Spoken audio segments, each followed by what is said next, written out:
తెలంగాణ ఆంధ్ర రాజకీయాలు విడిపోయి చాలా రోజులైపోయింది. ఒకదానిదొకటి ప్రభావం చూపెడదు. కానీ ఆంధ్ర రాజకీయాలు తెలంగాణ ముఖ్యమంత్రుల మీద మాత్రం ప్రభావం చూపెడుతుంటాయి. తెలంగాణ రాజకీయాలు ఆంధ్ర మీద ప్రభావం తక్కువే ఉంటుంది.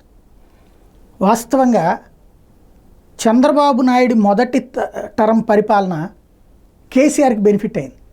ఎందుకంటే హామీ ఇచ్చిన చంద్రబాబు అమలు చేయలేకపోవడం, అప్పుడు ఏదైతే రుణమాఫీ కానీ సంపూర్ణ రుణమాఫీ, డ్వాక్రా రుణమాఫీ అట్లాంటి పరిస్థితులు ఆయనకు కలిసి వచ్చినాయి. అక్కడ ఆయన చివరిలో రుణమాఫీ చేయటం, అట్లాగే రైతు బంధు పెట్టుకురావడం, ఎలక్షన్స్ ముందు కళ్యాణం వస్తని, షాదీ ముబారక్ అని అట్లాంటి ఆంధ్రాలో కూడా అదే అయిన తర్వాత ఇక్కడ ఇంప్లిమెంట్ చేయడం, అక్కడ అన్నపూర్ణ క్యాంటీన్లు పెట్టాక ఇక్కడ అన్న క్యాంటీన్లు పెట్టడం, ఇట్లాంటి కేసీఆర్కి అక్కడ చూసి ఇక్కడ చేస్తున్నారు అనేటటువంటి ఒక ఫీలింగ్ పడింది, గెలవడం సాధ్యమైంది. తర్వాత ఇక్కడ జగన్కి సపోర్ట్ చేసుకొచ్చారు 2019 ఎలక్షన్స్లో. ఎందుకంటే అక్కడ అంతా జట్టు కట్టి తెలుగుదేశం పార్టీ చేసింది అన్నటువంటి కోపంతో.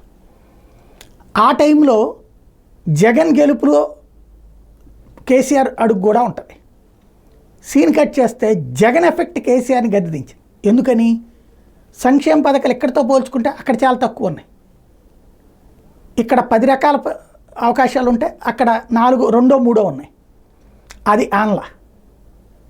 దాంతోపాటు కరోనా లాంటి టైంలో జగన్ చేసిన పాత్రతో పోలిస్తే కేసీఆర్ పాత్ర పరిమితం, నామమాత్రం.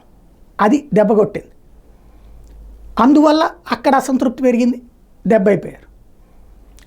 ఇప్పుడు రేవంత్, ఇదంతా ఎందుకు చెప్పాల్సి వచ్చిందంటే ఇప్పుడు రేవంత్ చెప్తున్నారు. ఇప్పుడు రేవంత్ పరిపాలన, అక్కడ సంక్షేమ పథకాలు, ఇక్కడ సంక్షేమ పథకాలు, పోటీ ఉంటుంది ఇద్దరి మధ్యన. అదే సందర్భంలో పని తీరు కేసీఆర్ జగన్కి పెద్ద ప్రాబ్లం రాలే. అలాగే జగన్ వల్ల రేవంత్ కూడా ప్రాబ్లం రాలే. ఎందుకని జగన్ ఎప్పుడు పెద్ద బయటకు వచ్చేవాడు కాదు. రేవంత్ కూడా ఎక్కువగా తిరిగేది, జగన్తో పోలిస్తే రేవంత్ ఎక్కువే తిరిగినాడు. ఇప్పుడు బాబుతో పోల్చుకుంటే రేవంత్ తిరగలరా? ఇది అసలు పాయింట్, అసలు అంశం.